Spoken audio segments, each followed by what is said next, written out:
almost to the top of the Monument Hill. It was quite the hike, and it goes all the way down to the bottom. Almost to the top.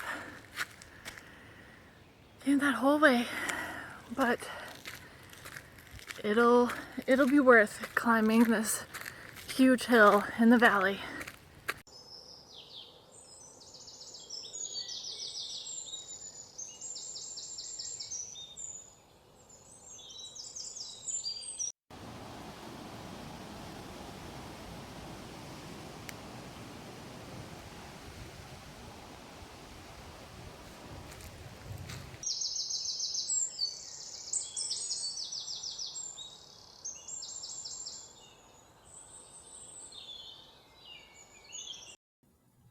This is the first monument that I'd like to show you is dedicated to the Dakota people.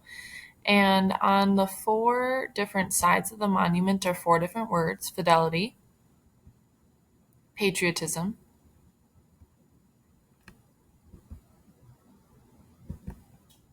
courage,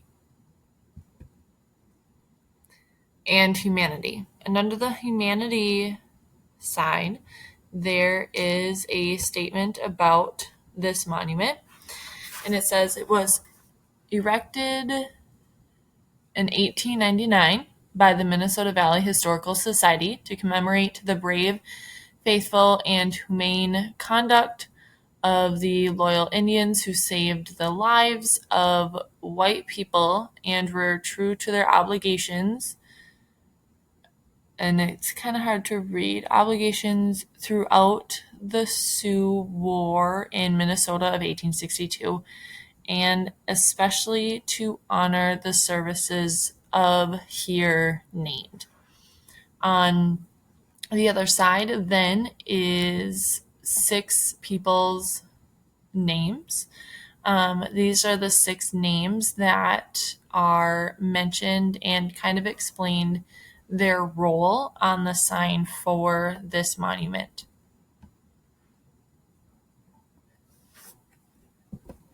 Here are a couple of 6 of the Dakota people who have befriended and protected the government.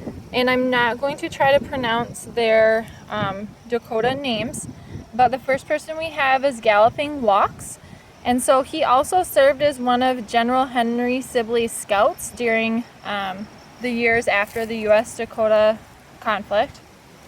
The next person we have here she is a strong, determined woman, Mary Crooks. She assisted in protecting a lot of people. The next person we have here shoots as he walks, Little Paul. He advocated for the release of the captives held by Chief Little Crow. After the conflict, he served as an Army Scout for Sibley. And before the conflict, he rescued Miss Gardner from White Spotter's camp along the James River after the Spirit Massacre of 1857. The third person we have here is Tinkling Mary Brass. She was actually purchased for the price of a pony from a Dakota warrior who had adopted her as his own during the U.S.-Dakota War in order to protect her from harm. And then the next person we have, which there is no picture of him, faces the village. He had led a number of settlers to safety to Fort Ridgely during the Battle of Wood Lake, and he also served as a scout. And then the last person that is on here is Good Sounding Voice, so John Otherday. He led, the Yellow Medicine, the Upper Sioux agencies, their employees and their families to the safety of Shakopee during the U.S.-Dakota War. He then also listed as a scout and did fight along Sibley's troops.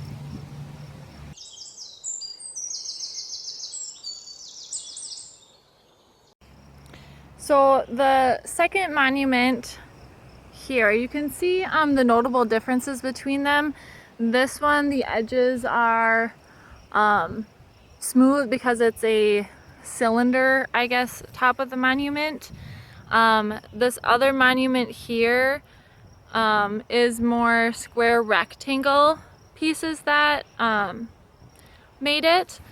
And so this monument is dedicated to the US soldiers and civilians who fought and died at the Battle of Birch, Coulee, and kind of their story, just to remember them as well.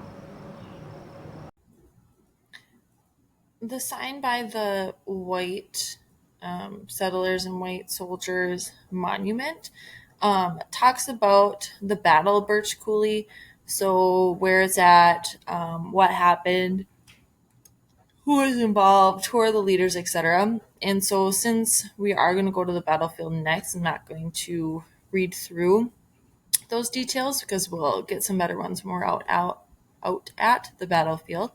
But on the monument, on the one side it says Battle of, and then Birch Coulee, and it has all of the names of the white settlers, white soldiers, white civilians who had passed away, who were killed at this battle.